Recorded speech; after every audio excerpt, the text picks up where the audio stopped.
Social and political ফিলসফির উপর পড়ে এসেছি, যেটা আমাদের এসএলএসটি সিলেবাসে আছে, এবং কিছু অংশ যেটা আমরা জানি ইউজিসি নেটেও আছে, অর্থাৎ এসএলএসটি, ইউজিসি নেট, কিংবা আমাদের ত্রিপুরার যে এসএলএসটি হবে সেখানেও, বা তোমার বিহার, বা বলতে পারো এমএসসি, সব জায়গাতে মোটামুটি কিছু জায়গা যেন কমন থাকে। তো এর মধ্যে সোশ্যাল পলিটিক্যাল ফিলোসফি যেমন ডেমোক্রেসির জায়গাটা, এটা কমন ফিলোসফির, সোশিও পলিটিক্যাল ফিলোসফি যেখানেই পড়বো সেখানে আমাদেরকে ডেমোক্রেসির ধারণাটা পড়তে হবে। তো এই ডেমোক্রেসি নিয়ে আজকে আমাদের ক্লাস, আমরা শুরু করি। দেখো, ডেমোক্রেসি যেটা আমাদের western political thought unit 8 UGC নেটে, আর আমাদের সোশ্যাল পলিটিক্যাল ফিলসফি যেটা এসএলএসটির সিলেবাসের পার্ট। সেই ডেমোক্রেসি শব্দটি কে ব্যবহার করছে, এরকম প্রশ্ন হতেই পারে আমাদের, যে ডেমোক্রেসি শব্দটির ব্যবহার কে করলেন, অর্থাৎ শুরু কে করেছেন, এই শব্দটি ইন্ট্রোডিউস কে করেছেন।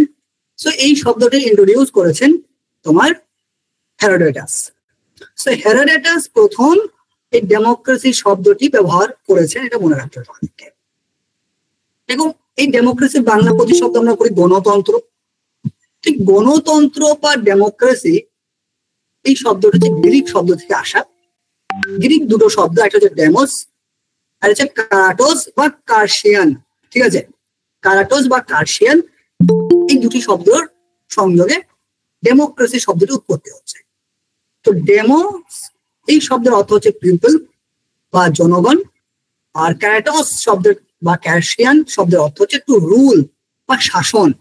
তার মানে সংক্ষেপে ডেমোক্রেসি শব্দটির ব্যুৎপত্তিগত যদি অর্থ আমরা বের করতে চাই, তাহলে এর অর্থ হবে জনগণের শাসন, যেমন জনগণের শাসন। এবার দেখো, ডেমোক্রেসি নিয়ে তোমরা মোটামুটি যদি বলি, বিশেষ করে ইউজিসি নেটের স্টুডেন্টরা এই বিষয়টাতে খুব ভালোভাবে পরিচিত, যে তোমাদের যে একটা দিকে দেখবে প্লেটোর ফিলসফি যখন পড়বে, পলিটিক্যাল ফিলসফি, আবার একটা দিকে যখন অ্যারিস্টটলের ফিলসফি পড়বে, তখন দেখবে যে দুটো ফিলসফার বিখ্যাত, যে দুজনের কথা আমি বললাম, আরো অনেকে আছে, সেটা আমরা আগে গিয়ে জানতে পারবো, বাট নেটের স্টুডেন্টদের জন্য বলছি, যে তোমরা দেখবে যখন প্লেটো বা অ্যারিস্টটল এরা কি হিসাবে দেখাচ্ছে না, ডেমোক্রেসি অ্যাকচুয়ালি এমন একটা ফর্ম গভর্নমেন্টের নিকৃষ্টতম বলা যেতে পারে। যখন প্লেটো তোমার হায়ারার্কি সিস্টেম সাজাচ্ছে, তখনও কিন্তু ডেমোক্রেসিকে লাস্টের আগেরটাতে রাখছে, তাই না? শেষের আগেরটাতে ডেমোক্রেসিকে রাখছে। ওনার যে প্রথম হচ্ছে তোমার অ্যারিস্টোটেলস দিয়ে শুরু করছে এবং লাস্টে গিয়ে স্বেচ্ছাচারতন্ত্র এখানে শেষ করছে, এবং তার আগেরটাতে কিন্তু ডেমোক্রেসি, মানে ডেমোক্রেসির স্থানটা বুঝতে পারছো কোন জায়গায়। আবার যখন তুমি অ্যারিস্টটল পড়বে, তখন অ্যারিস্টটল দেখবে একদিকে বলছে যে গভর্নমেন্টের কোনগুলো গুড ফর্ম, তাই না? সাপোজ ধরো রাজতন্ত্র, উনি বলছেন রাজতন্ত্র বা মনার্কি সিস্টেম, এটা যে টপে আছে, এটা হচ্ছে সব থেকে গুড ফর্ম। আর এর ব্যাড ফর্মটা কি, তখন বলছে স্বেচ্ছাচারতন্ত্র, এটা হচ্ছে ব্যাড ফর্ম।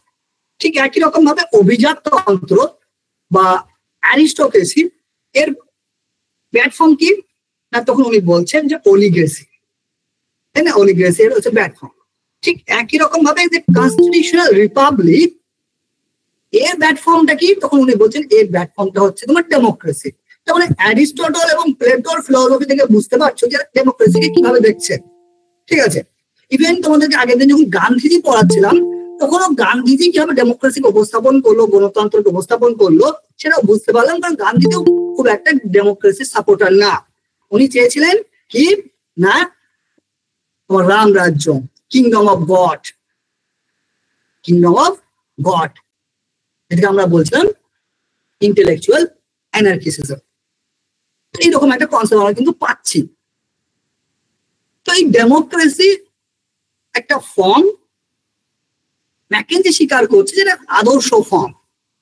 দুটি আদর্শ ফর্ম, একটা হচ্ছে অ্যারিস্টোক্রেটিক আইডিয়াল বা অভিজাততান্ত্রিক তত্ত্ব বা আদর্শ, আর একটা হচ্ছে গণতান্ত্রিক আদর্শ বা ডেমোক্রেটিক আইডিয়াল।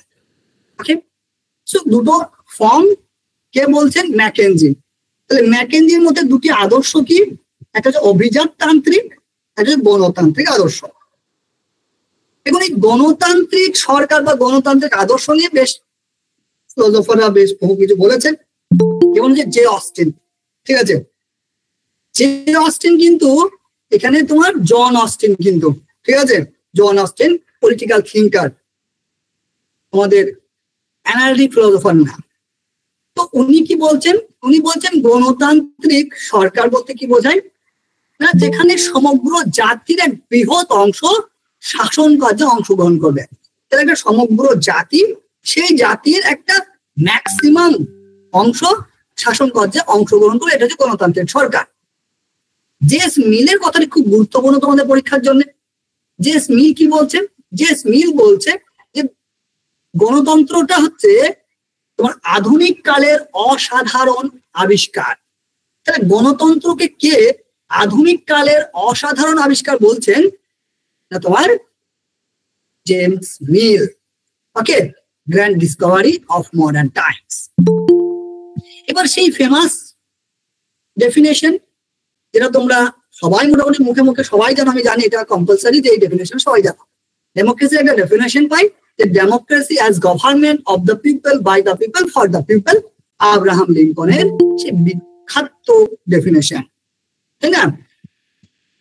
যে ডেমোক্রেসি কি না, জনগণের শাসন, কার দ্বারা? জনগণের দ্বারা। কিসের জন্য? জনগণের জন্য। তো এই ডেফিনেশনটা যদি আমরা ভাঙি, যেটা মেন তোমাদের ফিলোসফির ক্ষেত্রে বা তোমাদের পরীক্ষার জন্য মেন ডেফিনেশন বলা যেতে পারে আব্রাহাম লিঙ্কনের ডেফিনেশনটা। তো সেখানে আমরা বেশ কয়েকটি দিক পাবো। এক নাম্বার, যে উনি বলছেন যে গণতান্ত্রিক শাসনের লক্ষ্য কি না, জনগণের বা জনসাধারণের কল্যাণ। এক মিনিট দাঁড়ান, আমি এইবার বলবো। হ্যাঁ, তো জনগণের কল্যাণ বা জনসাধারণের কল্যাণ এক নাম্বার, কোন ব্যক্তি বা কোনো গোষ্ঠীর না, জনসাধারণ, আপামর জনসাধারণের কল্যাণ এক নাম্বার।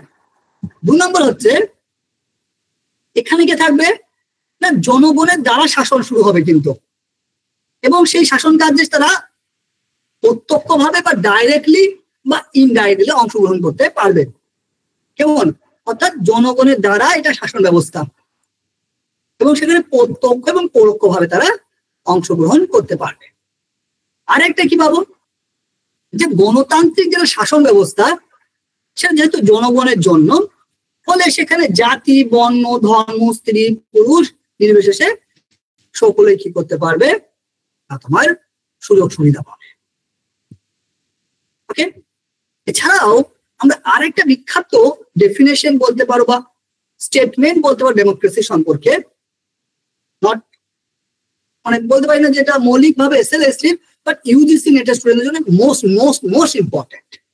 কি না, এইচ ফসডিক তিনি বলছেন যে ডেমোক্রেসি কি, মানে ডেমোক্রেসি আসলে এমন একটা ব্যবস্থা যেখানে কি করা হয় না, এই সাধারণ ব্যক্তি, অর্ডিনারি পিপলদের মধ্যে যে এক্সট্রা অর্ডিনারি ক্ষমতা আছে, এক্সট্রা অর্ডিনারি পসিবিলিটি রয়েছে, তার উপস্থাপন।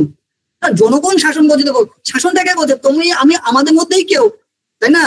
নরেন্দ্র মোদী হোক বা মমতা ব্যানার্জি হোক, যেই হোক না কেন, সে আমাদের মধ্যেই কিন্তু কেউ একজন। তো তার মধ্যে ওই এক্সট্রা অর্ডিনারি কি ছিল, পসিবিলিটি ছিল বা ক্যাপাসিটি বা ক্যাপাবিলিটি ছিল, তারই প্রকাশ হচ্ছে ডেমোক্রেসি।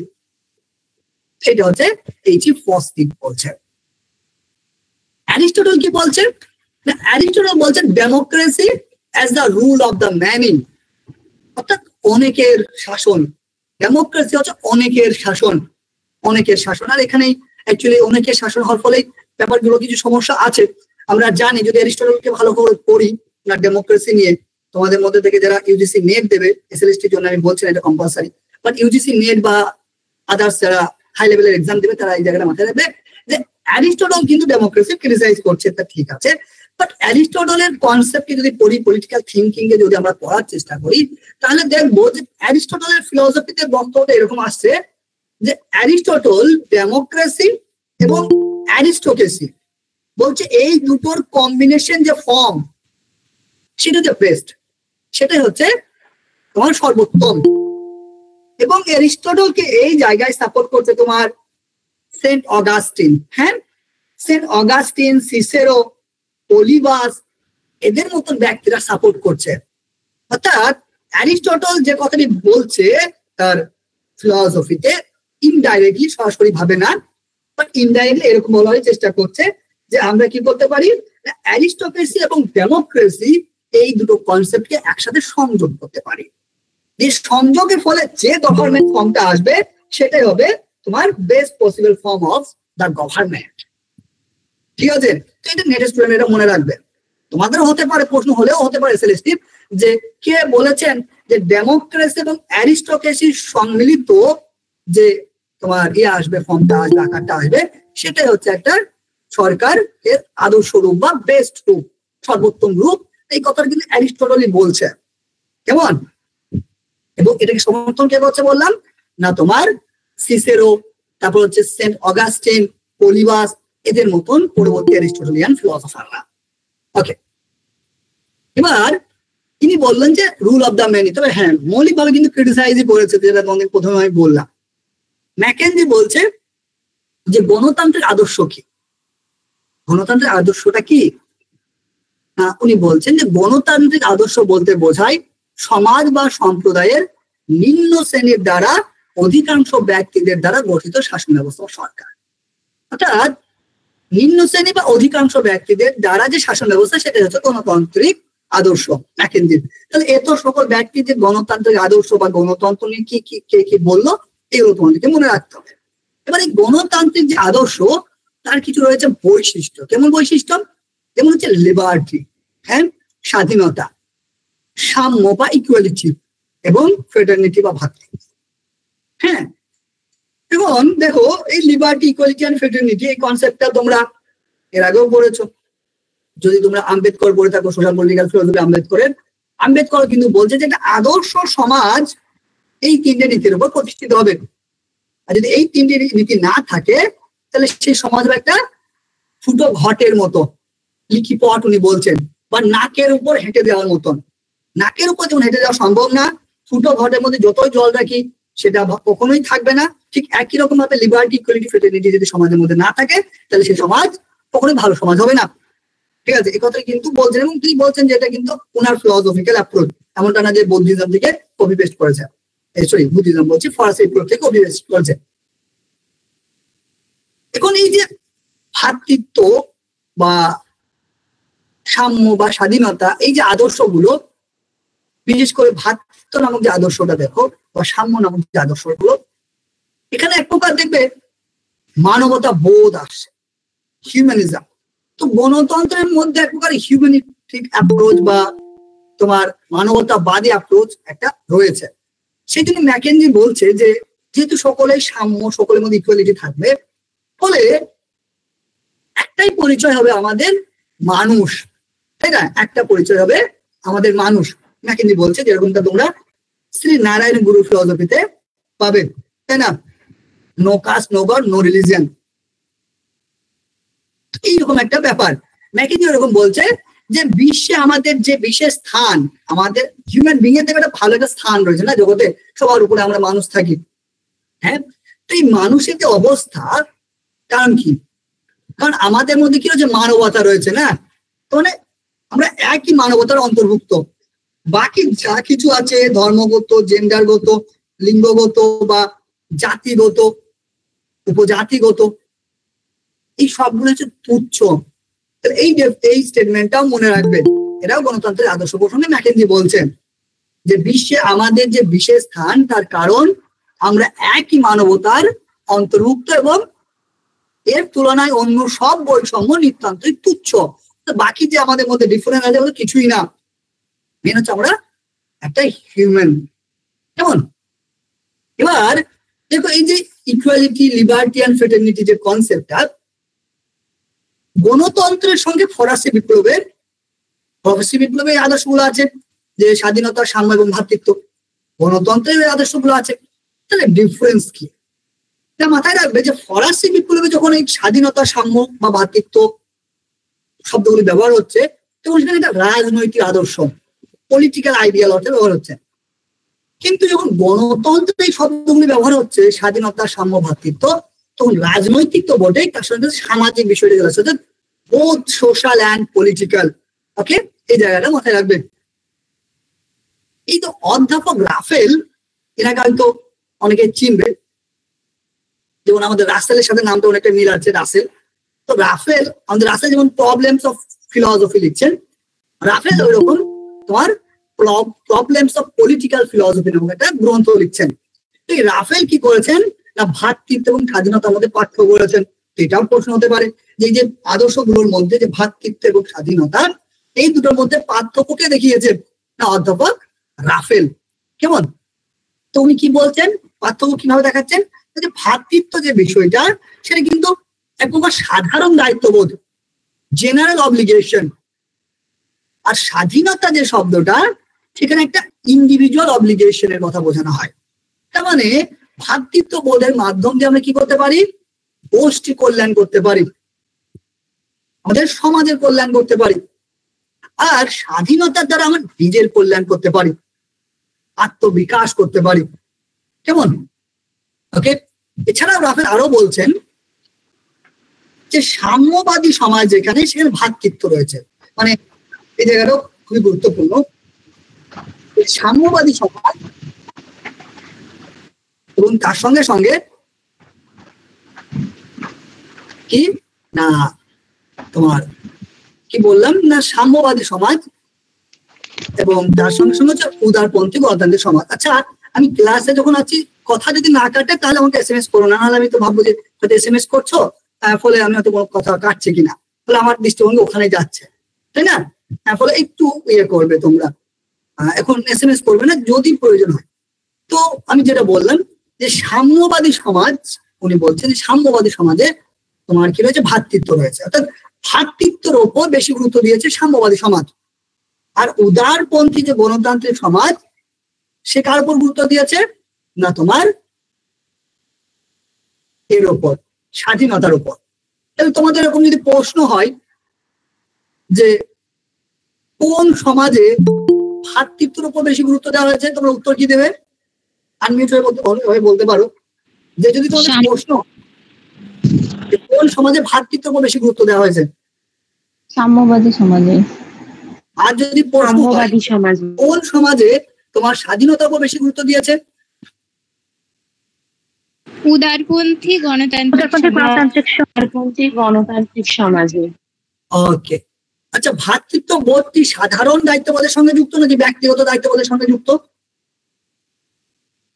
সাধারণ দায়িত্ববোধের সাথে। কে ভ্রাতৃত্ব এবং স্বাধীনতার মধ্যে পার্থক্য করছে? অধ্যাপক রাফেল। Very good. তাহলে মোটামুটি শুনছো তোমরা, তাই না? বুঝতে পারলাম। ওকে, থ্যাংক ইউ। এবার আমি হয়তো শুনছো না নাকি আবার কি জানি। এবার আসি যে গ্রিক দার্শনিক প্লেটো কি বলছে এদের ব্যাপারে। এই যে আমরা তিনটে বৈশিষ্ট্যের কথা বললাম, মৌলিক গণতান্ত্রিক আদর্শের বৈশিষ্ট্যগুলো কি কি বলেছি আমি, একটু বলো তোমরা।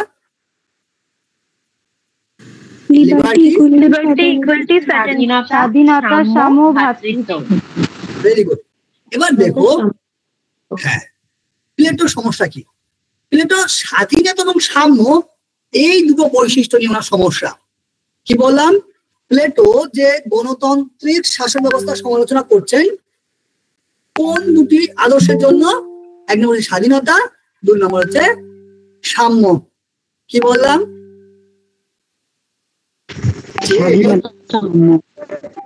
স্বাধীনতা ও সাম্য। স্বাধীনতা এবং সাম্য, এই দুটো বৈশিষ্ট্য গণতান্ত্রিক আদর্শ বা এই দুটো বৈশিষ্ট্য গণতন্ত্রে থাকার জন্য উনি সমালোচনা করছেন। তার পরীক্ষায় যদি প্রশ্ন হয় প্লেটো তোমার গণতান্ত্রিক আদর্শের বৈশিষ্ট্যগুলোর মধ্যে নিচের কোন বৈশিষ্ট্যটি সমালোচনা করছেন বা কোন দুটির বা কোনটির, তো থাকলো স্বাধীনতা, সাম্য, স্বাধীনতা ভ্রাতৃত্ব, সাম্য ভ্রাতৃত্ব, এরকম করে দিল। তাহলে তোমার উত্তর কি করবে? স্বাধীনতা এবং সাম্য। কেমন? ওকে ওকে। এবার আমি যে কথাটি বলছিলাম অলরেডি তোমাদেরকে প্রথমেই, অ্যারিস্টটলের কথা। তো অ্যারিস্টটল এই যে গণতন্ত্রের শাসন ব্যবস্থাকে আমি প্রথমেই বলেছি, দেখো বিকৃত শাসন ব্যবস্থা বলছেন। তার বিকৃত রূপ সেটা আমি প্রথমে বললাম যে সাংবিধানিক প্রজাতন্ত্রের বিকৃত রূপ। তাহলে কে বলছেন গণতন্ত্রের শাসন ব্যবস্থা এক প্রকার বিকৃত শাসন ব্যবস্থা?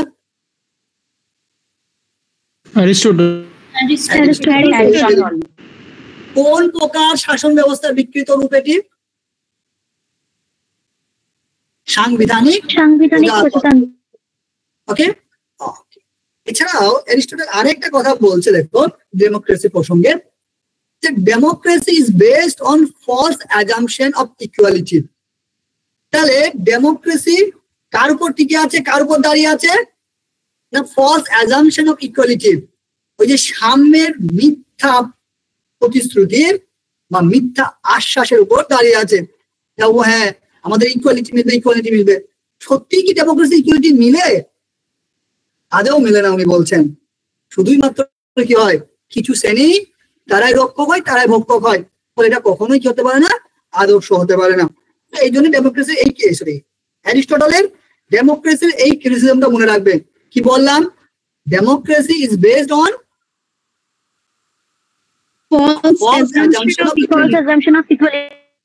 Very good. ওকে, এরপরে দেখো আরেকটা ইম্পর্টেন্ট থিংস এখানে রয়েছে, সেটা হচ্ছে যে তোমাদের এই যে গণতন্ত্র আমরা পড়ছি, এই গণতন্ত্রের রিলেটেড একটা কনসেপ্ট পাওয়া যায়, সেটা হচ্ছে মেরিটোক্রেসি। মেরিটোক্রেসি, মেরিটোক্রেসি কে দিচ্ছেন এটা? মাইকেল ইয়ং বা মাইকেল যাই বলি। কি বললাম? মেরিটোক্রেসি ধারণা কে দিয়েছেন? মেরিটোক্রেসি ধারণা কে দিয়েছেন? Michael young. এবং মাইকেল ইয়ং অ্যাকচুয়ালি ডেমোক্রেসিটাকে রিপ্রেজেন্ট করতে গিয়ে, যে ডেমোক্রেসি অ্যাকচুয়ালি মানে উইজডম যাদের আছে, যাদের নলেজ আছে, সেই সকল ব্যক্তিরা শাসনে থাকবে, এই ব্যাপারটা বোঝাতে গিয়ে এই কনসেপ্টটা আসছে। ঠিক আছে, যে উইজডম পার্সন যারা বা যাদের নলেজ আছে সেই সকল ব্যক্তিরা চালাবে। তো এই বিষয়টা বলতে গিয়ে উনি এই ডেমোক্রেসির সাথে যুক্ত করছেন মেরিটোক্রেসি। কি বললাম? মেরিটোক্রেসি। মনে থাকবে যে মেরিটোক্রেসি ধারণাটা কে দিচ্ছেন? Michael Young. Okay okay. এবার মেরিটোক্রেসি বলতে কি বোঝায় দেখো, বাংলা হচ্ছে মেধাতন্ত্র। হ্যাঁ, গণতন্ত্রের সাথে যুক্ত একটা ধারণা মেধাতন্ত্র, যেটা দিচ্ছেন মাইকেল ইয়ং। ইনি কি বলছেন? যে দেখো, আমি তুমি যে হই না কেন, আমরা সে জাতি, লিঙ্গ, ধর্ম কি আছে না আছে দেখার দরকার নেই। কি হবে না, আমি আমার যোগ্যতা, তুমি তোমার যোগ্যতা, এবং তুমি তোমার চরিত্র যেরকম, সেই অনুযায়ী সমাজে একটা উপযুক্ত স্থান পাবা। মেধাতন্ত্র বা মেরিটোক্রেসি ডেমোক্রেসি একটা ফর্ম হিসেবে দেখাচ্ছেন উনি, মাইকেল ইয়ং। সেটা উনি বলছেন যে সমাজ ব্যবস্থা কেমন হবে, কিভাবে শ্রেণীবিন্যাস হবে সমাজের। না, এরকমটা না যে আমার বাপ দাদা কিছু করতো তার ভিত্তিতে আমি কিছু পাবো, এরকমটা না। বা আমার বাপ দাদা তোমার দেশের মুখ্যমন্ত্রী ছিল, আমি মুখ্যমন্ত্রী হব, ঠিক আছে, বা প্রধানমন্ত্রী ছিল, আমি প্রধানমন্ত্রী হব, এরকমটা না। উত্তর অধিকারের কিছু পাবো না। আমি কার ভিত্তিতে পাবো? সমাজের পজিশন, হ্যাঁ সে হোক বা যে কোনো পজিশন, ওই পজিশন আমি পাবো হচ্ছে যোগ্যতার ভিত্তিতে, চরিত্রের ভিত্তিতে, আমার নলেজের ভিত্তিতে, আমার ক্যাপাসিটি ক্যাপাবিলিটির ভিত্তিতে। এটা হচ্ছে মেধাতন্ত্র। তো এটার উপর গুরুত্ব দেয় বলছে ডেমোক্রেসি। কেমন? এটার উপর গুরুত্ব দিয়ে দেয় না ডেমোক্রেসি। তাহলে মেধাতন্ত্র বা মেরিটোক্রেসি ধারণাটি কে দিয়েছেন? আমি বললাম মাইকেল ইয়ং। Michael Young. ওর বক্তব্য কি বলো? উত্তরাধিকার সূত্রে প্রাপ্ত নয়, যোগ্যতা বা যোগ্যতার ভিত্তিতে কেউ মানে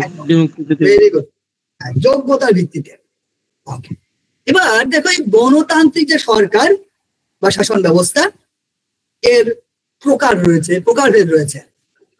একটা হচ্ছে যে প্রত্যক্ষ গণতান্ত্রিক শাসন ব্যবস্থা, আর একটা হচ্ছে পরোক্ষ গণতান্ত্রিক শাসন ব্যবস্থা। কি বললাম? গণতান্ত্রিক শাসন ব্যবস্থা মূলত দুই প্রকার, মূলত মেনলি। ঠিক আছে, তো একটা হচ্ছে ডাইরেক্ট ডেমোক্রেসি, আর একটা কি ইনডাইরেক্ট ডেমোক্রেসি। কি বললাম? যে গণতান্ত্রিক শাসন ব্যবস্থার প্রধান দুটি প্রকার কি কি?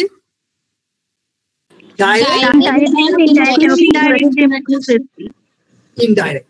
এটাও ডাইরেক্ট প্রশ্ন হবে তোমাদের, ঠিক আছে? ওয়েস্ট বেঙ্গল সেটে একবার প্রশ্ন এসেছিল যে নিচের কোনটি গণতান্ত্রিক শাসন ব্যবস্থার প্রকার না। তো এটা ডাইরেক্ট প্রশ্ন হতে পারে, এটা একটা স্টার্ট ভাবতে পারো যে এই শুধুমাত্র এই ছোট্ট কথাটাই তোমাদের পরীক্ষার প্রশ্ন হতে পারে যে গণতান্ত্রিক শাসন ব্যবস্থা কোনটা প্রকার বা কোনটা প্রকার নয়। ওকে, তার যেটা ইনডাইরেক্ট ডেমোক্রেসি, এর বা দুটো প্রকার, একটা হচ্ছে লিবারাল আর একটা হচ্ছে সোশ্যালিস্ট। তাহলে উদারনৈতিক গণতন্ত্র এবং সমাজতান্ত্রিক গণতন্ত্র কার প্রকার? Indirect democracy. ইনডাইরেক্ট ডেমোক্রেসি বা পরোক্ষ গণতান্ত্রিক শাসন ব্যবস্থা। এখন দেখো আমরা আলোচনা করবো প্রথমে প্রত্যক্ষ গণতান্ত্রিক শাসন ব্যবস্থা। প্রত্যক্ষ গণতান্ত্রিক শাসন ব্যবস্থা, এই প্রত্যক্ষ গণতান্ত্রিক শাসন ব্যবস্থাকে বলা হয় বিশুদ্ধ গণতান্ত্রিক শাসন ব্যবস্থা। তাহলে এটাও তোমাদের সরাসরি প্রশ্ন হতে পারে যে নিচের কোন গণতান্ত্রিক আকারটিকে বিশুদ্ধ গণতন্ত্র বলা হয়?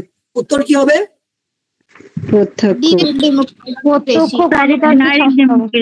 ওকে, তাহলে direct democracy is also known as pure democracy.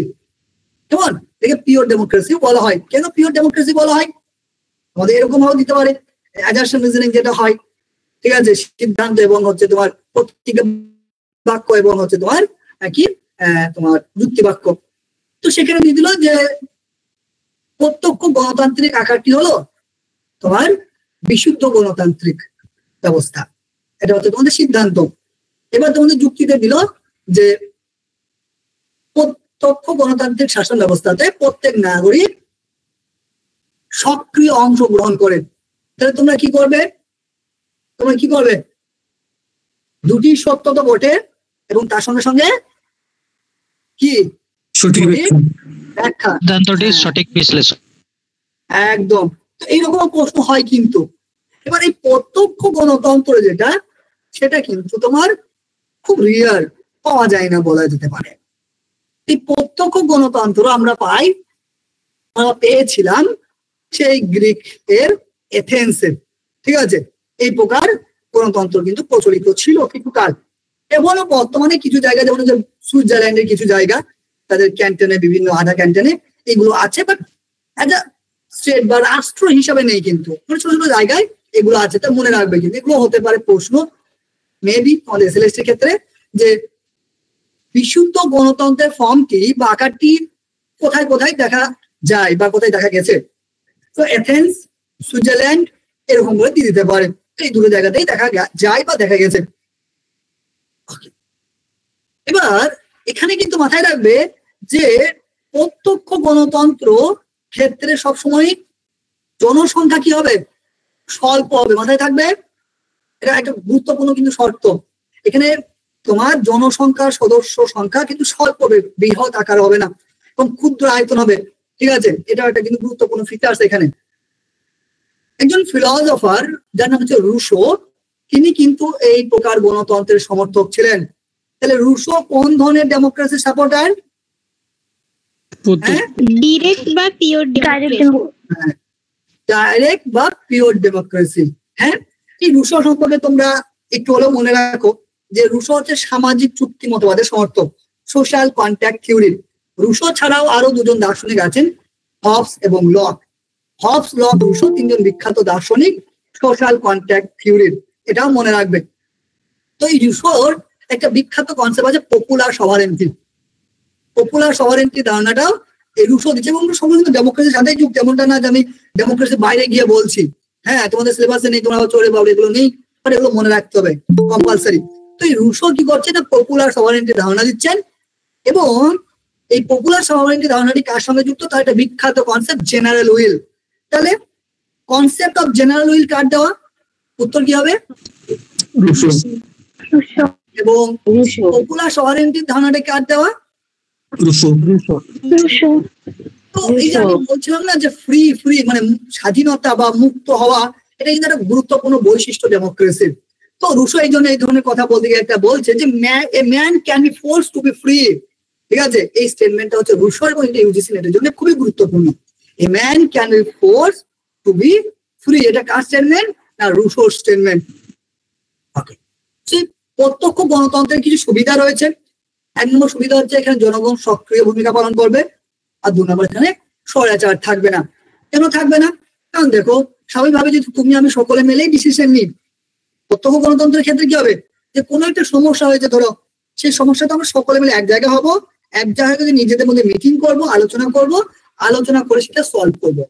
ঠিক আছে? তাহলে প্রত্যেকেই যেহেতু অ্যাক্টিভ পার্টিসিপেট করছে, আমি কার উপর দোষ দেবো? তার উপর দোষ দিতে পারবো না, তাই না? কারণ প্রত্যেকে ইনভলভ, ফলে প্রত্যেকে সক্রিয় ভূমিকা পালন করছে। আবার কেউ একজন সুপ্রিম ক্ষমতা অধিকারী হতে পারবে না, ফলে স্বৈরাচারের দেখা যাবে না। তাহলে প্রত্যক্ষ গণতন্ত্রের সুবিধা দুটি কি কি বললাম? এখানে জনগণ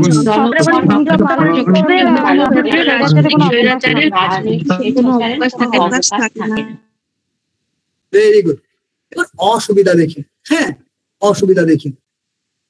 দেখো, প্রথমত রাষ্ট্র পরিচালনা করা বা রাষ্ট্র চালানো সাইকেল চালানোর মতো তো না, যে উঠে বললাম বসে বললাম ক্রিং ক্রিং চালাতে লাগলাম, এরকম তো ব্যাপারটা না, তাই না?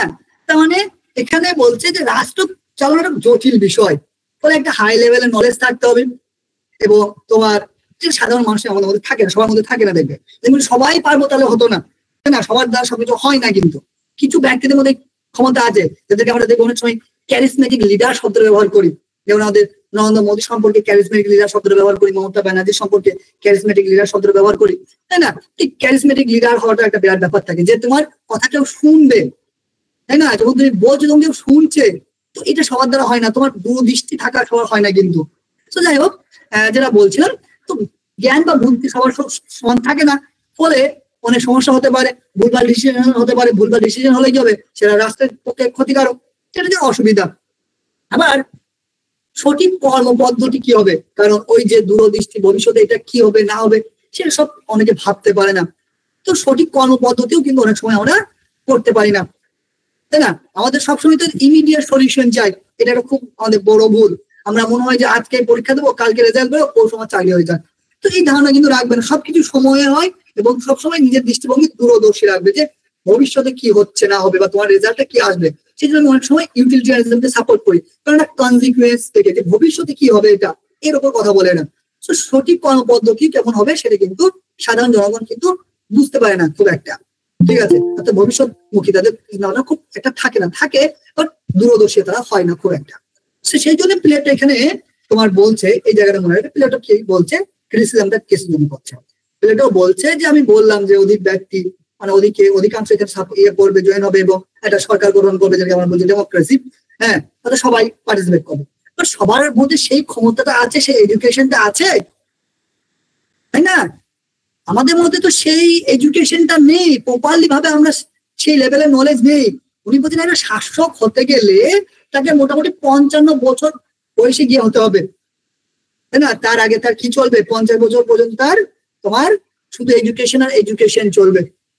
তো তারপরে গিয়ে 50 ইয়ার্স বা 55 ইয়ার্স এই সময়ে গিয়ে সে কি করবে, না শাসক হবে। তো এইরকম একটা কথা, সেই জন্য প্লেটো বলছে যে আমি এটা ডেমোক্রেসিকে সাপোর্ট করবো না। ঠিক আছে? কেন সাপোর্ট করবো না? কারণ people were not properly equipped with the education, ফলে তারা সিলেক্ট করতে পারবে না যে কে বেস্ট রুলার হবে। আমরা যে বলছি এ শাসক হবে, ও শাসক হবে, আমরা কি দেখে বলছি, না আমার যেটা মানে আমি যেটাতে হ্যাপি হচ্ছি, যে আমার পক্ষে কথা বলছে, যে আমার হয়ে কথা বলছে, তো তার জন্য আমরা হ্যাপি হয়ে যাচ্ছি এবং তাকে ভোট দিচ্ছি। তো কিসের জন্য হচ্ছে? এডুকেশন নেই বলে। প্রপার যদি এডুকেশন না থাকে, তাহলে তারা কিভাবে সিলেক্ট করবে একজন যথার্থ গভর্নমেন্ট বা যথার্থ সরকারকে, যথার্থ শাসককে, তাই না? সেটা তাদের পক্ষে সম্ভব হয়ে যায় না, সেই জন্য ডেমোক্রেসি সাপোর্ট করছেন না। অর্থাৎ সেরা শাসক কে হবে সেই সম্পর্কে আমাদের জ্ঞান তেমন থাকে না। এছাড়াও আরেকটা কথা পাওয়া যায় এর অসুবিধা প্রসঙ্গে, যেমন যারা মানে নেতা হয়, হ্যাঁ, ডেমোক্রেসির মাধ্যম দিয়ে যারা নেতা হয়, তাদের মধ্যে ওই বাগ্মিতা থাকে, তারা বেশ ভালো ভালো কথা বলতে পারে, ভালো ভালো বক্তৃতা দিতে পারে, তাই না?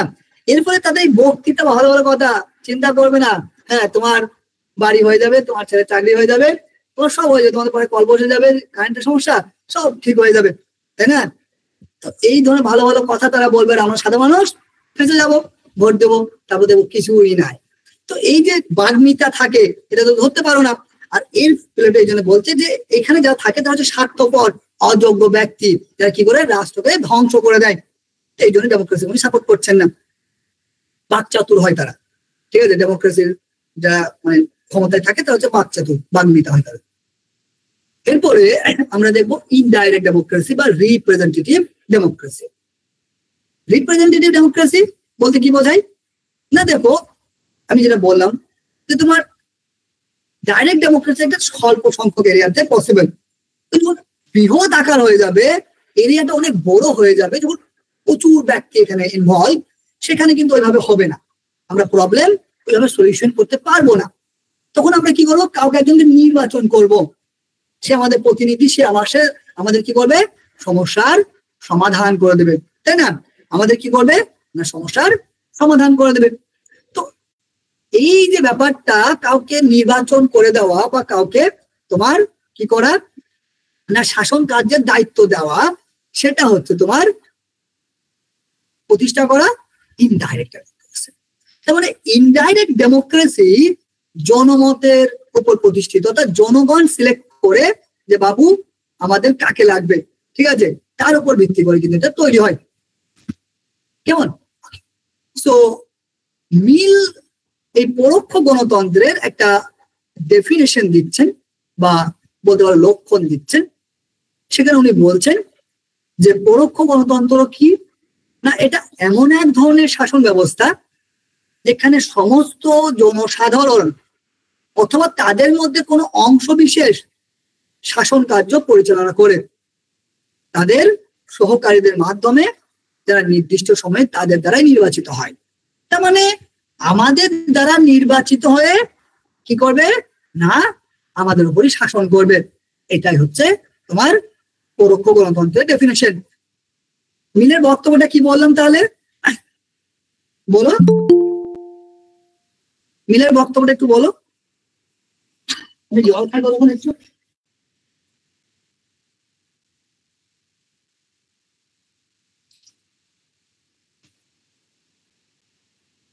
মিলের বক্তব্যটা একটু বলো। মিল এখানে বলছেন যে এটা এমন এক ধরনের শাসন ব্যবস্থা হবে যেখানে সমস্ত জনগণ অথবা তাদের কোনো অংশ বিশেষ, অর্থাৎ আমাদের দ্বারাই নির্বাচিত প্রতিনিধি, তারা শাসন চালনা করবে। আমরা যাদেরকে নির্বাচন করব তারাই কি করবে না, আমাদের উপরে শাসন কার্য পরিচালনা করবে। কেমন? আমাদের মধ্যে থেকেই কেউ। এটাই হচ্ছে পরোক্ষ গণতন্ত্রের ডেফিনেশন। কে দিচ্ছেন না, মিল। তো এবার দেখো একটা ব্যাপার, যে পরোক্ষ গণতন্ত্র তোমার কাদের হাতে গেল না, মুসলিমের হাতে গেল। সবাই তো করছে না এখানে। এখানে কি করবে না, তুমি কিছু জনকে পাঠাবে, তারা দায়িত্ব নেবে। তো এর ফলে কি হতে পারে না, তোমার তারা স্বৈরাচার হয়ে যেতে পারে, অর্থাৎ তারাই সবকিছু হতে পারে, এরকম হতে পারে। তো যাতে এই জিনিসটা না হয়, অর্থাৎ স্বৈরাচারিতা যদি না আসে, সেই জন্য কি করা হচ্ছে, ক্ষমতার বিকেন্দ্রীকরণ করা হচ্ছে, ক্ষমতার বিকেন্দ্রীকরণ করা হচ্ছে। তাহলে যাতে মুষ্টিমেয় ব্যক্তির হাতে রাষ্ট্রের সর্বময় ক্ষমতা না যায়, তার জন্য কি করা হয়েছে না, পরোক্ষ গণতন্ত্রে ক্ষমতার বিকেন্দ্রীকরণ করা হয়েছে। তার হাতে সব ক্ষমতা থাকবে না, তাই কেউ তোমার কি বলবো কয়লার দায়িত্ব নেবে, তাই না, কেউ অন্য কিছু জায়গায় দায়িত্ব নেবে, কুটির শিল্পের দায়িত্ব নেবে, কেউ এডুকেশনের দায়িত্ব নেবে। এই যে ব্যাপারটা, এখন এর জন্য প্রত্যেক সরকারকে 3 প্রকার কর্ম করতে হবে, অর্থাৎ 3 প্রকার কর্মের সঙ্গে তারা যুক্ত থাকবে। একটা হচ্ছে আইন প্রণয়ন সম্বন্ধ, 2 নম্বর হচ্ছে শাসন, 3 নম্বর হচ্ছে বিচার সম্বন্ধীয়, লেজিসলেটিভ, এক্সিকিউটিভ এন্ড জুডিশিয়াল। তাহলে প্রত্যেক সরকারের 3 প্রকার কর্ম রয়েছে, অর্থাৎ প্রত্যেকটা সরকার 3 প্রকার কর্মের সঙ্গে যুক্ত থাকবে। 3টি কর্ম কি কি বলো? লেজিসলেটিভ, শাসন সম্বন্ধীয়, বিচার সম্বন্ধীয়। Very good. এখন দেখো, আমি একটু আগে বললাম ক্ষমতার বিকেন্দ্রীকরণ, তাই না, ক্ষমতার বিকেন্দ্রীকরণের কথা বললাম। এই ক্ষমতার বিকেন্দ্রীকরণের কনসেপ্টটা কার কাছ থেকে আসছে, এটাও প্রশ্ন হতে পারে তোমাদের। এই ধারণাটি কে দিচ্ছেন? এই ধারণাটা দিচ্ছে তোমার ইন্ডিয়ান ফিলোসফিতে গান্ধী বটে, বাট ফার্স্ট ইন্ট্রোডিউস কে করছেন এটা? ঠিক আছে, আমি প্রশ্ন করছি যে কে এটা ইন্ট্রোডিউস করেছেন? মন্টেস্কু। কি নাম বললাম? কার নাম বললাম? মন্টেস্কু তোমার কি করেছেন না, এই ক্ষমতার বিকেন্দ্রীকরণের কথাটি বলছেন, সেপারেশন অফ পাওয়ার্স এর কথা বলছেন। ওকে ওকে, এরপর আমরা দেখব এডমুন্ড বার্কের একটা কনসেপ্ট। এডমুন্ড বার্ক রিপ্রেজেন্টেটিভ এবং ডেলিগেট এই দুই ধরনের ধারণার মধ্যে পার্থক্য করছেন। কি বললাম? রিপ্রেজেন্টেটিভ এবং ডেলিগেট এই দুই প্রকার ধারণার মধ্যে পার্থক্য কে করছেন? Edmund bark. ওকে, অ্যাকচুয়ালি এটা কিসের জন্য প্রয়োজন হলো? দেখো, আমরা বললাম যে পরোক্ষ গণতন্ত্র শাসন ব্যবস্থা কিন্তু খুব জটিল, কারণ এখানে সদস্য সংখ্যা প্রচুর একটা রাষ্ট্রের। তো সেটাকে চালনা করার ক্ষেত্রে যদি আমি এরকম করি যে সবাই এলো, সবাই একসাথে সবার সাথে আলোচনা করলাম, যে আলোচনা করে সিদ্ধান্ত নিলাম, এটা কি বারবার সম্ভব হবে? প্রতিবার সম্ভব তো হবে না যে প্রত্যেকবারে তোমার এর সামনে তুমি যেখানে কি বলে জানো, পার্লামেন্ট বা যেটাই বলি আমরা লোকসভা বা যেখানে, তো এখানে গেলাম, এখানে গিয়ে তারপর বাইরে তোমার লোক দাঁড়িয়ে আছে, তাদের কাছে গেলা বলে এরকম এরকম ব্যাপার আছে, বলো তো কি করবো? দেখো, পরোক্ষ গণতন্ত্র মানে তুমি কাউকে প্রতিনিধি করেছো, সে তোমার কথাগুলো বলবে, এবার এটা সিস্টেম আছে, সে তোমার সমস্যাগুলো শুনবে, ওই প্রত্যেকবারে সে তোমার সমস্যাগুলো শুনতে আসে, আবার গিয়ে বলে, তাহলে মানে বিষয়টা অনেকটা লেন্দি হয়ে যায়, আরো জটিল হয়ে যায়। তো এই বিষয়টাকে সলভ করার জন্য উনি দুটো জিনিসের ধারণা দিচ্ছেন, একটা হচ্ছে রিপ্রেজেন্টেটিভ, একটা হচ্ছে ডেলিগেট। তো কি করবে না, এখানে ডেলিগেট মানে হচ্ছে নির্বাচক মন্ডলীর অভিমতকে হুবহু সে উল্লেখ করবে, আর রিপ্রেজেন্টেটিভ হচ্ছে জনপ্রতিনিধিকে নির্বাচিত করা হয় তার স্বকীয় বিবেক বুদ্ধির দ্বারা। ঠিক আছে, অর্থাৎ একটা হচ্ছে ডেলিগেট, একটা হচ্ছে রিপ্রেজেন্টেটিভ, অর্থাৎ তার বুদ্ধি, তার দিমাগ এর ভিত্তিতে জনপ্রতিনিধিকে কি করা হবে, নির্বাচন করা হবে। আর একটা হচ্ছে যে তোমার নির্বাচক মন্ডলীর অভিমত যেটা, সেটাকেই তোমার কি হবে, এখানে স্বীকৃতি দেওয়া হবে। তো এই হচ্ছে দুই ধরনের ফর্মের কথা কে বলছেন না, এডমুন্ড বার্ক, ডেলিগেট এবং রিপ্রেজেন্টেটিভ। এবার এই প্রতিনিধিমূলক যে গণতন্ত্র তার দুটি প্রকার রয়েছে, আমরা যেটা প্রথমে বলছিলাম, একটা হচ্ছে উদারনৈতিক গণতন্ত্র, এটা হচ্ছে সমাজতান্ত্রিক গণতন্ত্র, অর্থাৎ লিবারাল এবং সোশ্যালিস্ট ডেমোক্রেসি। তো উদারনৈতিক যেটা গণতন্ত্র বা লিবারাল ডেমোক্রেসি, এটাই সব থেকে মানে ফেমাস, বা প্রায় সব দেশে এইটাই আছে। অর্থাৎ উদারনৈতিক গণতন্ত্র সব থেকে বেশি আছে, যেমন আমাদের ভারতে, ঠিক আছে, ব্রিটেনে। এটা প্রশ্ন হতে পারে কিন্তু তোমাদের যে বর্তমান ভারতে আমাদের কোন ধরনের গণতন্ত্র, লিবারাল নাকি সোশ্যালিস্ট ডেমোক্রেসি, বা নিচের কোনটিতে তোমার লিবারাল ডেমোক্রেসি দেখতে পাওয়া যায়, নিচের কোনটিতে সমাজতান্ত্রিক ডেমোক্রেসি দেখতে পাওয়া যায়, এগুলো কিন্তু প্রশ্ন হতে পারে। তো আমরা মনে রাখবো ব্রিটেন, ভারতবর্ষ, মার্কিন যুক্তরাষ্ট্র, জাপান, জার্মানি, ফ্রান্স, এই সমস্ত জায়গাগুলো কি হয় না, তোমার উদারনৈতিক গণতন্ত্র আছে বা লিবারাল ডেমোক্রেসি রয়েছে। এখন এই লিবারাল ডেমোক্রেসি কোথা থেকে আসছে না, বলছে বুর্জোয়া গণতন্ত্র। তাহলে লিবারাল ডেমোক্রেসি উৎপত্তি বা উদ্ভব কোথা থেকে হচ্ছে? বুর্জোয়া গণতন্ত্র। কেমন? এবার এই বুর্জোয়া গণতন্ত্র বলতে অ্যাকচুয়ালি আমরা কোন সময়টাকে বুঝি না, বলছে পাশ্চাত্য শিল্প বিপ্লবের আগে যে সামন্ততান্ত্রিক অবস্থা, ওই অবস্থায় যে গণতান্ত্রিক শাসন ব্যবস্থা ছিল, পাশ্চাত্য শিল্প বিপ্লবের আগে যে সামন্ততান্ত্রিক ব্যবস্থা বা অবস্থা, সেই সময় যে গণতান্ত্রিক শাসন ব্যবস্থা ছিল, সেটাকে বলা হয় বুর্জোয়া গণতন্ত্র। কেমন? ওকে, তারপরে দেখো, এখন এই যে উদারনৈতিক গণতান্ত্রিক সংবিধান রূপে কখন প্রকাশিত হয়, তো বলছে ঊনবিংশ শতাব্দীর প্রথম দিকেই স্পেনের যে সংবিধান, সেটাকে কি বলা হয় না, সর্বপ্রথম উদারনৈতিক গণতান্ত্রিক সংবিধান বলা হয়। তাহলে কোন সংবিধানটাকে বা কোন দেশের সংবিধানটাকে উদারনৈতিক গণতান্ত্রিক সংবিধান রূপে ঘোষণা করে সর্বপ্রথম? স্পেন। স্পেন। ওকে, তাহলে স্পেনের যে সংবিধান, সেটা হচ্ছে সর্বপ্রথম উদারনৈতিক গণতান্ত্রিক সংবিধান। ওকে, ভেরি ইম্পর্টেন্ট এটাও।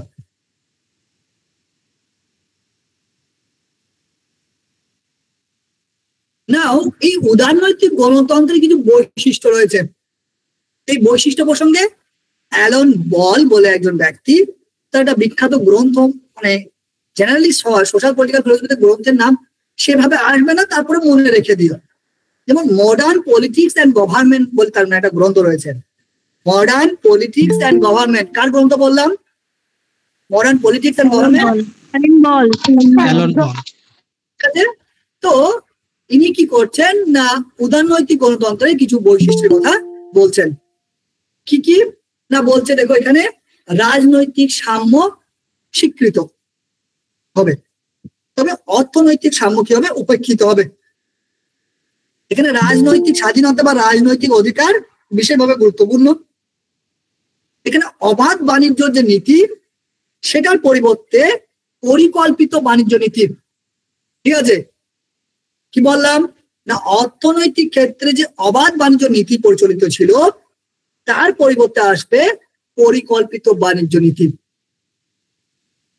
দেন হচ্ছে এই গণতন্ত্র অর্থাৎ উদারনৈতিক গণতন্ত্র কিন্তু বহু দলীয় শাসন ব্যবস্থা হবে, এক দলের না, অনেকগুলো দল থাকবে, প্রত্যেক দলের কিন্তু এক্সিস্ট করবে। দেন জাতি ধর্ম বর্ণ নির্বিশেষে প্রত্যেক নাগরিক রাজনৈতিক কর্তৃত্ব লাভের পথে উন্মুক্ত থাকবে। মানে যে কোনো ব্যক্তি, যেমন দ্রৌপদী মুর্মু, ঠিক আছে, কিংবা তার আগে আমাদের ছিল কি আমাদের ইয়ের নাম বলে গেলাম, রাষ্ট্রপতি যেটা প্রণব মুখার্জি, আমাদের অ্যাকচুয়ালি পাশের গ্রামে বাড়ি, ভুলে গেছিলাম, সরি। তো প্রণব মুখার্জি, তো এই যে বাঙালি না কে কি, কোনো কাস্ট, কোনো জেন্ডার, কোনো লিঙ্গ কিছুই দেখা হচ্ছে না, সবার জন্যে ওপেন থাকছে, তাই না? যে কেউ ব্যক্তি হতে পারে, কর্তৃত্ব লাভ করতে পারে, রাজনৈতিক কর্তৃত্ব। এবং নির্ধারিত মেয়াদ অন্তে অর্থাৎ একটা নির্ধারিত সময় থাকবে, তাই না? আমাদের একটা এজ থাকে এবং সেই এজের মাধ্যমে আমরা কি করি না ভোট দিই, এবং তারও একটা সীমা থাকে যে কত পর্যন্ত সে তার ক্ষমতা থাকবে, সে কত বছরের জন্য নির্বাচিত হবে। আমাদের যেমন 5 বছর আছে, একটা সিস্টেম আছে। তো এইরকম যে ব্যাপারটা থাকে, আমাদের একটা বয়সের একটা ব্যাপার থাকে, তো এইগুলো জিনিসগুলো থাকবে কিন্তু। তারপর হচ্ছে সরকারের নীতির বিরোধিতা করার অথবা সমালোচনা করার অধিকার থাকবে। এমনটা না যে সরকারের বিরোধিতা করছো মানে তুমি রাষ্ট্রবিরোধী, এটা কিন্তু গণতন্ত্রের বৈশিষ্ট্য না বা লিবারাল ডেমোক্রেসির বৈশিষ্ট্য না। তুমি সরকারের কোনো পরিকল্পনা, কোনো আইন, কোনো বিধি তুমি সমালোচনা করতেই পারো, ঠিক আছে, তুমি তার ত্রুটি দেখাতেই পারো যে এটা ফল্ট আছে, এটা ফল্ট আছে, নাহলে কি করে সংশোধন হবে, নাহলে কি করে আদর্শ সমাজ তৈরি হবে, এটা থাকবে কিন্তু অপরচুনিটি। এটা আমরা অনেকে বুঝতে পারি না। এবং তোমার আদালতকে সার্বভৌম ক্ষমতা দিতে হবে, আদালতের ক্ষমতা সার্বভৌমিক হবে, অর্থাৎ আদালত যেটা বলবে, সুপ্রিম কোর্ট যেটা আমরা বলি, যেরকম যে বলবে সেটা হচ্ছে শেষ কথা, এর বাইরে কোনো কথা নাই। এই হচ্ছে বৈশিষ্ট্য। মানে ত্রুটিগুলো দেখি, কিছু ত্রুটি। তো উদারনৈতিক গণতন্ত্রের মধ্যে আমরা ত্রুটির বলতে বিখ্যাত ত্রুটি হিসেবে আমরা এটা পাই, যেখানে এক প্রকার কম্পিটিশন চলে। একটা দল কিভাবে আরেকটা দলকে দুর্নাম করবে, এখানে সহযোগিতা চলে না, যে দুটি দলের মধ্যে একটা সহযোগিতা, এরকম সহযোগিতা চলে না। বর্তমান সময় যেটা পরিস্থিতি, কিভাবে তার ক্রিটিসিজম হবে, কিভাবে তার ক্ষতি হবে, কিভাবে তাকে দুর্নাম করা যাবে, এই নিয়ে মাতামাতি, তাই না? যেমন আরেকটা ব্যাপার যে উদারনৈতিক গণতন্ত্রের একটা বিষয়, যে ওই মিডিয়ার ব্যাপারটাও বলা হয়েছে, আমি সেটা ঠিক করেছি, যে গণমাধ্যমের একটা অধিকার থাকবে বা গণমাধ্যমের স্বাধীনতা থাকবে। তারা কোনো পক্ষপাতিত কোনো মানে গ্রুপের হয়ে কথা বলবে না, তো এই জিনিসটা মেনটেন করতে হবে। কিন্তু বর্তমানে কি হয়, কোনো একটা গণমাধ্যম কোনো একটা পার্টির হয়ে, কোনো একটা দলের হয়ে তোমার কথা বলে, এর ফলে কি হয়, এখানে এক প্রকার প্রতিযোগিতা শুরু হয় সহযোগিতার পরিবর্তে। এর ফলে যেটা হয় বলছে যে ধনীদের ধন বাড়তে থাকে আর দরিদ্ররা দারিদ্র হতে থাকে। উদারনৈতিক গণতন্ত্রের অন্যতম একটা বৈশিষ্ট্য যে যারা ধনী ছিল তারা আরো ধনী হবে, আর যারা গরিব ছিল তারা আরো গরিব হবে। যেটা আমরা বুঝতে পারছি ভারতবর্ষের যে অবস্থা, বলছে নাকি 90% সম্পত্তি ভারতবর্ষের নাকি 10% ব্যক্তির হাতে, আর বাকি 10% যে সম্পত্তি সেটা বাকি 90-এর হাতে। তো এইরকম একটা পরিস্থিতি, তাই না? ধনীরা ধনী হচ্ছে আর গরিবরা গরিব হচ্ছে, এটা হচ্ছে একটা বড় ত্রুটি। এবার সমাজতান্ত্রিক যেটা গণতন্ত্র বা সোশ্যালিস্ট ডেমোক্রেসি, আসলে দেখো আমরা বললাম যে লিবারাল ডেমোক্রেসি জন্মগত থেকে হচ্ছে না ওই যে বুর্জোয়া গণতন্ত্র, আর এই বুর্জোয়া গণতন্ত্র কিন্তু সেই পুঁজিপতি বা ক্যাপিটালিস্টদেরকে প্রমোট করেছে, যেটা আমরা জানি।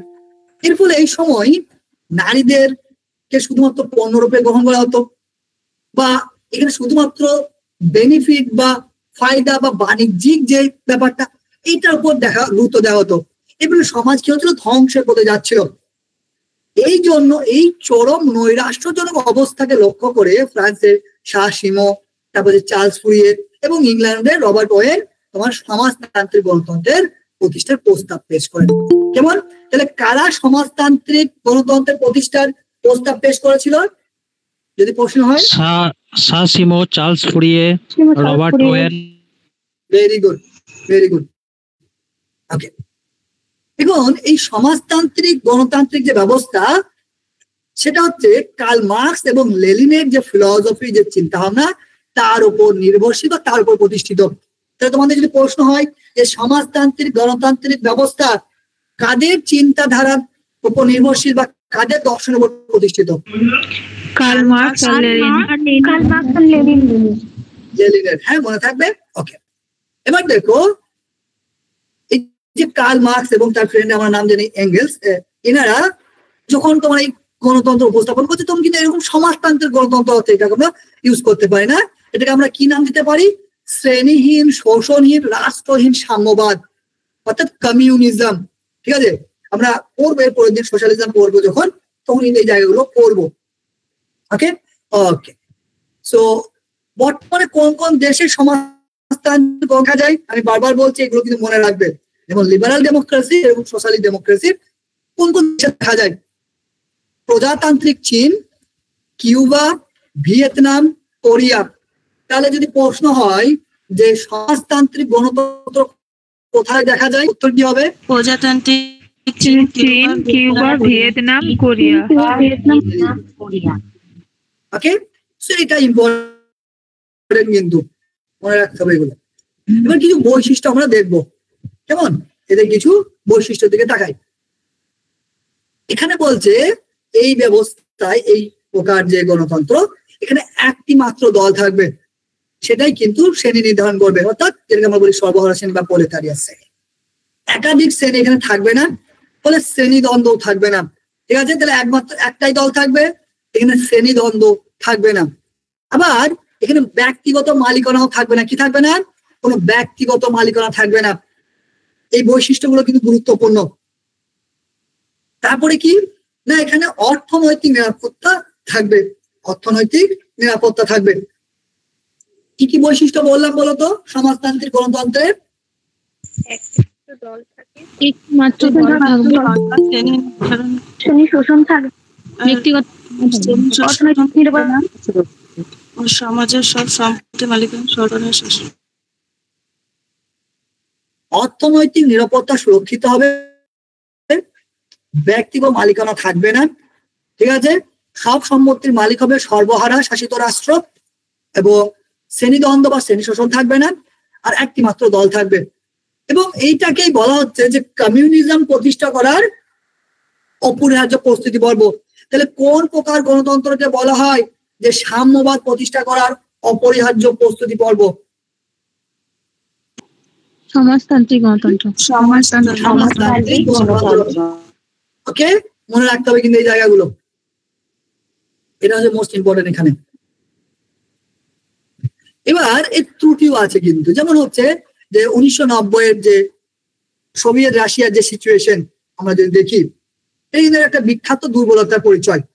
ঠিক আছে, সোভিয়েত রাশিয়ার যে অবস্থা, শোচনীয় অবস্থা, বিপর্যয়, সেটা যে অন্যতম একটা দুর্বল।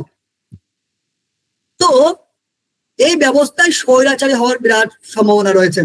এই ত্রুটি কি না, এখানে স্বৈরাচারী হওয়ার সম্ভাবনা রয়েছে, যেহেতু একটা জনের হাতে বা একটা দলের হাতে ক্ষমতা আছে, বাকি কেউ নেই, ফলে স্বৈরাচারী শাসন ব্যবস্থা হওয়ার সম্ভাবনা রয়েছে। এবং সর্বময় কর্তৃত্ব যদি সম্পন্ন হয়, তাহলে ব্যক্তি স্বাধীনতা বলে কোনো কিছু থাকবে না। কি থাকবে না? যদি আমাদের প্রশ্ন হয় যে কোন প্রকার গণতন্ত্রে ব্যক্তি স্বাধীনতা থাকে না, তাহলে উত্তর কি হবে? সমাজতান্ত্রিক। সমাজতান্ত্রিক। কোন প্রকার গণতন্ত্রে স্বৈরাচারী শাসন ব্যবস্থা হওয়ার সম্ভাবনা থাকে?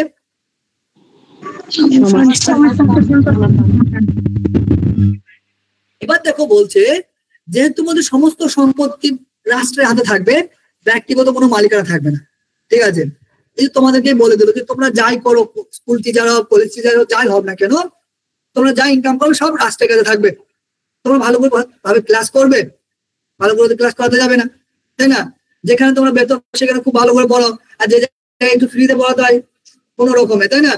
কোনো রকম, যেমন আমাদের বর্তমানে ডাক্তাররা দেখবে যে যেখানে নিজস্ব যেগুলো চেম্বার আছে সেখানে বেশ সুন্দর ভাবে দেখবে, ওই ডাক্তার যখন হাসপাতালে চলে আসবে কোনো রকম ভাবে দেখছে।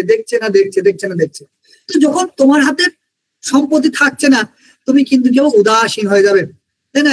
মানুষের কর্ম করার আগ্রহ মানে কি বলবো ওই যে আগ্রহ সেটা থাকবে না, কমে যাবে। এগুলো হচ্ছে ত্রুটি। এবার যেমন মেকিয়াভেলি মানে সমালোচনা করতে গিয়ে বলছে কথাটা ভেরি ভেরি ইম্পর্টেন্ট।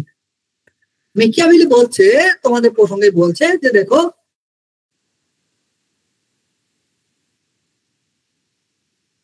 একজন ব্যক্তি তার পিতার হত্যাকারীকে ভুলতে পারে, কিন্তু কখনোই তার সম্পত্তি যে বজায়ত্ত করে নিয়েছে তাকে ভুলবে না। ভালো করে বুঝে নেবেন যে আমাদের মধ্যে এইরকম চিন্তা ভাবনা আছে যে আমরা আমার বাবাকে যে হত্যা করেছে তাকে খুব ভুলে যাবো, খুব সহজ। এরকম হচ্ছে দেখবে, খুব ভালোভাবেই দেখবে যে আমার বাবাকে হত্যা করেছে বা কেউ কাউকে হত্যা করেছে আত্মীয় স্বজনকে আমরা ভুলে যাই। কখন ভুলে যাই?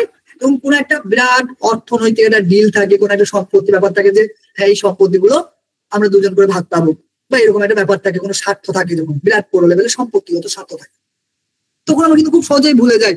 এরকম কেস কিন্তু আছে।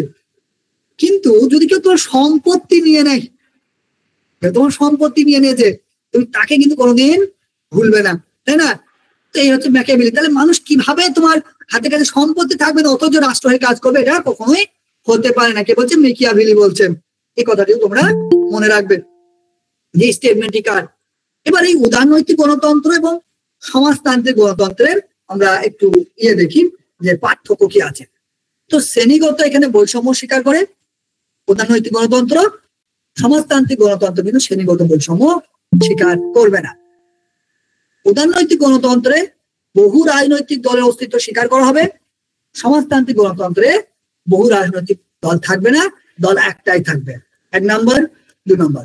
3 নম্বর হচ্ছে যে রাজনৈতিক অধিকার এবং সামাজিক অধিকার এখানে থাকবে।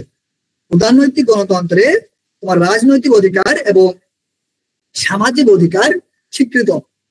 অপরদিকে সমাজতান্ত্রিক গণতন্ত্রে কিন্তু অর্থনৈতিক গুরুত্ব দেওয়া হয়, যেখানে অর্থনৈতিকটার উপর ইম্পর্টেন্স দেওয়া আছে। কারণ কার্ল মার্কসের ফিলোসফি মানে হচ্ছে ইকোনমিক্যাল ইকুয়ালিটি, অর্থনৈতিক সামঞ্জস্য, তাই না?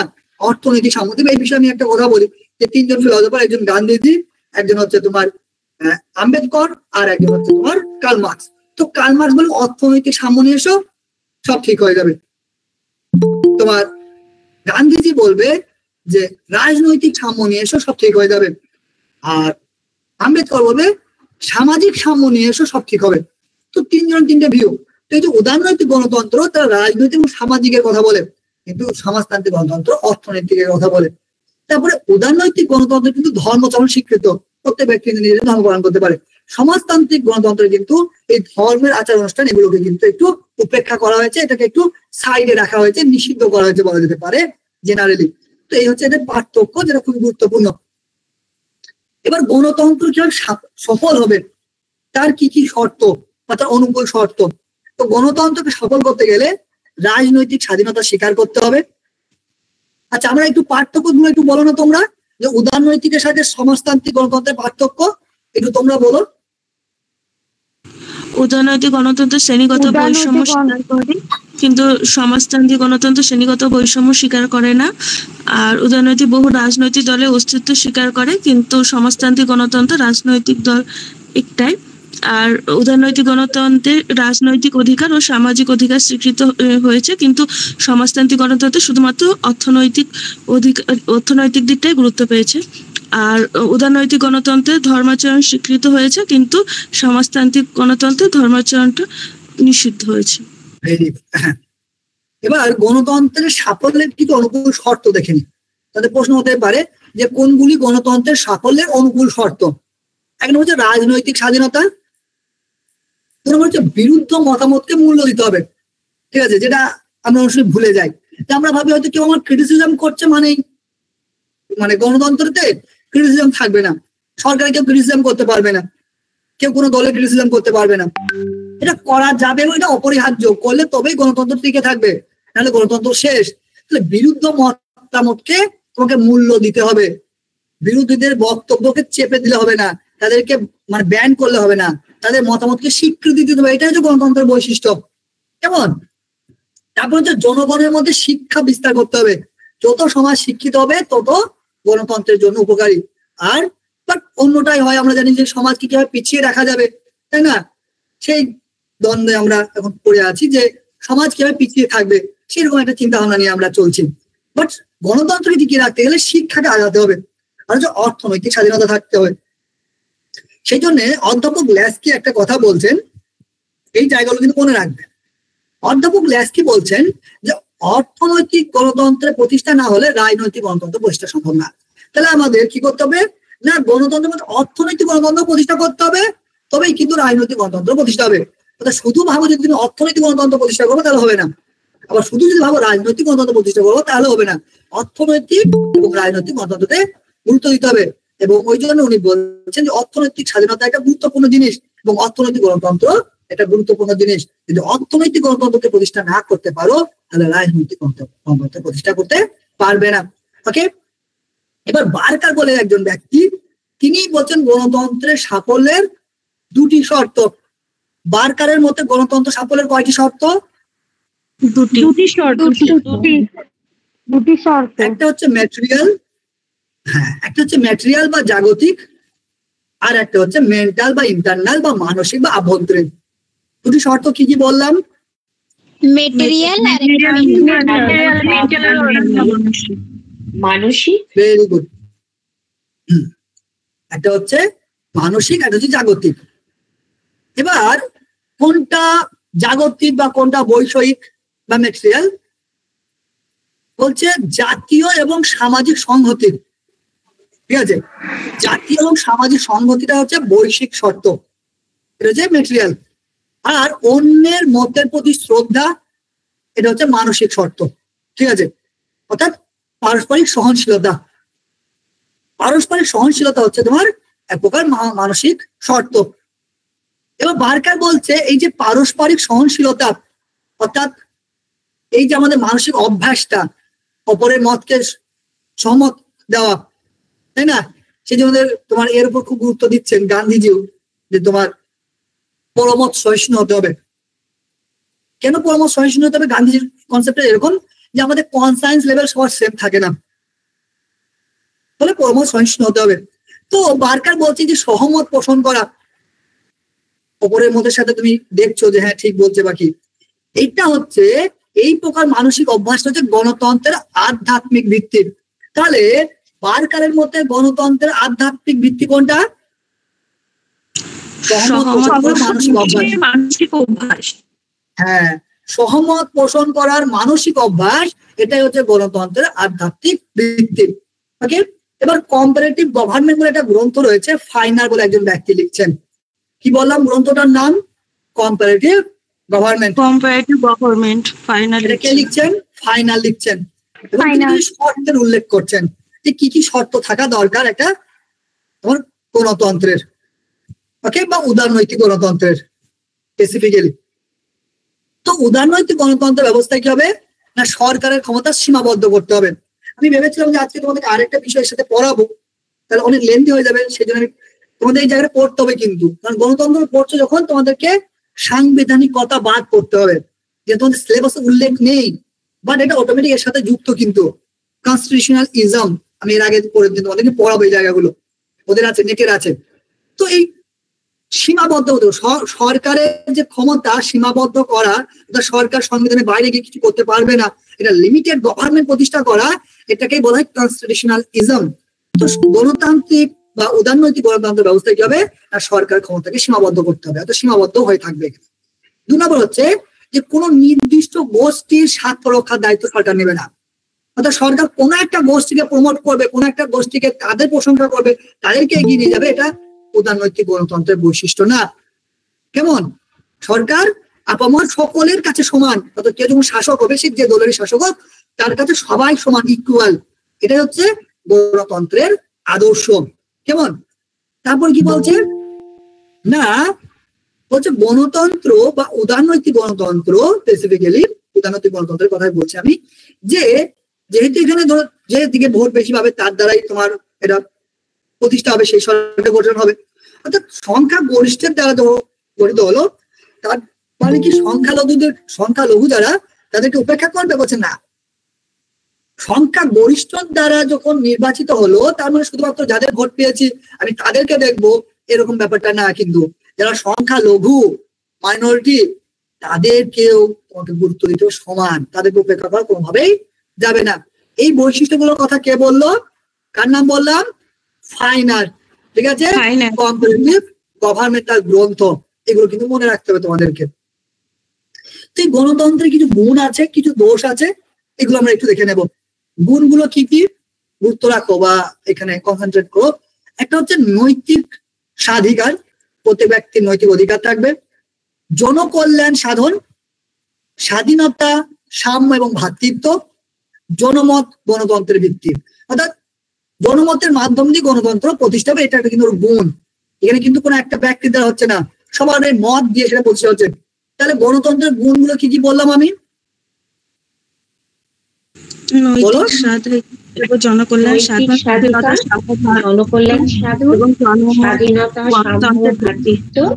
জনমত গণতন্ত্রের ভিত্তি। হ্যাঁ, দোষগুলো কি না, এখানে পরিমাণকে বেশি মূল্য দেওয়া হয়, তাই না? যেদিকে দল বেশি সেই সরকার হয়, এটা এর দোষ। তারপর এটাকে বলা হয় সংখ্যাগরিষ্ঠ দলের শাসন ব্যবস্থা, সংখ্যাগরিষ্ঠ দলের শাসন ব্যবস্থা। এবং এটা কিন্তু স্বল্পকাল স্থায়ী, কিছু সময় থাকে তারপর আবার চেঞ্জ হয়ে যায়। এবং এখানে পুঁজিবাদকে প্রশ্রয় দেওয়া হয়। তাহলে দোষগুলো কি কি? পরিমাণকে বেশি মূল্য দেওয়া হয়,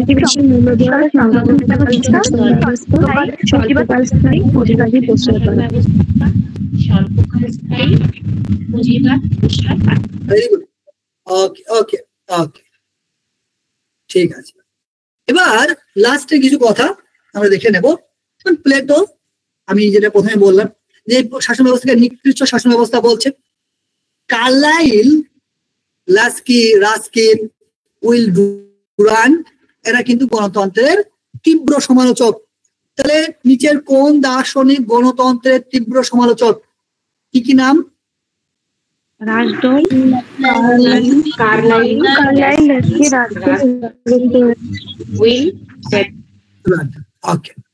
এবার এই উইল ডুরান্ট এই গণতন্ত্রের শাসনকে বা গণতন্ত্রকে বলছে মূর্খের শাসন।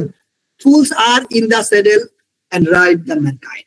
বলছে ফুল যারা বোকা ব্যক্তিরা তারা গদিতে বসে আছে, যে তারা মানুষদেরকে নিয়ে যাচ্ছে সেই এর মতো, তাই না? একটা গর্দভকে বা কাউকে তোমার সিংহাসনে বসিয়ে দেওয়া, সে সিংহাসনে বসিয়ে আমাদেরকে চালনা করছে, এরকম একটা ব্যাপার। তো মূর্খের শাসন বলছেন উইল ডুরান্ট। আর কার্লাইলের কথাটা সব থেকে গুরুত্বপূর্ণ। কার্লাইল বলছে যে দেখো, এই যে গণতন্ত্র যেটা ডেফিনেশন আব্রাহাম লিঙ্কন দিয়েছিল তার ঠিক বিপরীতটা। মানে উনি একটু ব্যঙ্গ করে বলছেন। কি বলছেন Carlyle? Democracy is a government of the fools, by the fools and for the fools. কার্লাইলের ডেফিনেশনটা কি বললাম? Democracy is the government ruled by the full and for the full and শাসন। মোস্ট ইম্পর্টেন্ট কিন্তু, হ্যাঁ, এটা ডেমোক্রেসি দুটো definition সব থেকে গুরুত্বপূর্ণ। একটা হচ্ছে ওই আব্রাহাম লিঙ্কন, আর একটা হচ্ছে এটা। আব্রাহাম লিঙ্কনের ডেফিনেশনটা যা বলছে তার উল্টোটা বলছেন কার্লাইল, আর কিছুই না। এই দুটো ডেফিনেশন সব থেকে গুরুত্বপূর্ণ। এবার সিডি বার্ন বলে একজন ব্যক্তি, ইনি কি বলছে দেখো, বলছে হ্যাঁ আমি মানছি এই যে রিপ্রেজেন্টেটিভ যে তোমার ডেমোক্রেসি ফর্মটা, তাই না? আমরা বললাম দুটো, একটা হচ্ছে প্রত্যক্ষ, একটা হচ্ছে পরোক্ষ গণতন্ত্র। তো উনি বলছেন যে পরোক্ষ গণতন্ত্র বা রিপ্রেজেন্টেটিভ ফর্ম ত্রুটি আছে। ঠিক আছে, ত্রুটি থাকবে, এটা অস্বীকার করার তো কিছু নেই। তার মানে এটা না যে তুমি কি করো না সেই এর যুগে ফিরে যাও, গরুর গাড়ির যুগে ফিরে যাও। কিরকম ভাবে উনি বলছে দেখো, গণতন্ত্র একটা যন্ত্রের মতন নাম। সাপোজ এই মোবাইলটা হচ্ছে একটা যন্ত্র। এবার যদি কেউ মোবাইলটাকে যদি না চালাতে পারে, তাই না? গণতন্ত্রের ভালো ব্যবস্থা, কিন্তু চালাতে আমরা পারছি না ঠিক মতো করে, এর ফলে এই সমস্যাগুলো আছে, এই ত্রুটিগুলো আসছে। ঠিক ভাবে চালাতাম তাহলে কিছু হতো না। তো এটা যখন আমি চালাতে পারছি না, এখন কি বলবো যে চলো ফিরে যাই, এসব চালাতে পারছি না যখন, আমরা সেই গরুর গাড়ির যুগে ফিরে যাই। তুমি বলছেন যে একটি যন্ত্রযান ঠিক মতো কাজ করতে পারছে না বলে গরুর গাড়ির যুগে ফিরে যাওয়া যতই রোমান্টিক হোক না কেন তা মূর্খামি।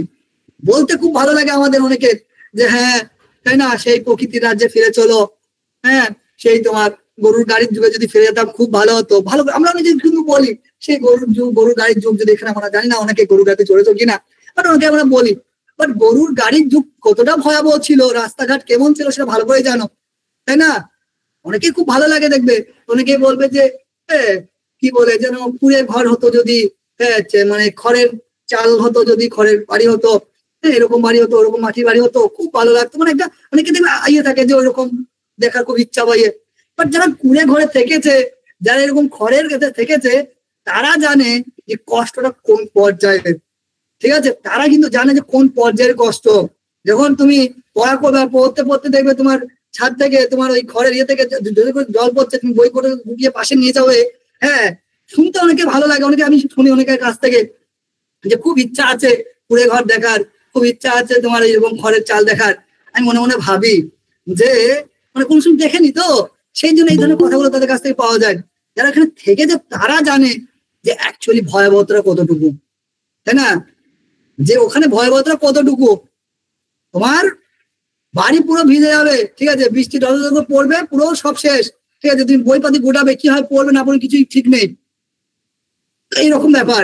হ্যাঁ, যাদের অভিজ্ঞতা প্রত্যক্ষ নেই তারা বলতে পারবে না, যাদের এরকম দূর থেকে মনে হয়। উনি বলছেন যে ত্রুটি তো আছে, ত্রুটি আছে, এটাকে অস্বীকার করা যায় না। বাট আমি যন্ত্রটা চালাতে পারছি না বা যন্ত্রটা ঠিকমতো কাজ করছে না, এর মানে এটা না যে আমরা গরুর গাড়ি যুগে ফিরে যাবো, এর মানে এটা না যে আমরা আবার সেই আগে যেরকম ছিলাম সেই রকম পর্যায়ে পৌঁছে যাবো। এটা কোনো মানে হয় না। শুনতে রোমান্টিক লাগবে কিন্তু এটা মূর্খামি। কে বলে কথাটি? CD bran. ঠিক আছে, তো এই হচ্ছে আমাদের আজকের আলোচনা ডেমোক্রেসি রিলেটেড। আই থিঙ্ক তোমাদের বুঝতে সমস্যা হয়নি পাপিয়া। আমি তাহলে ক্লাসটা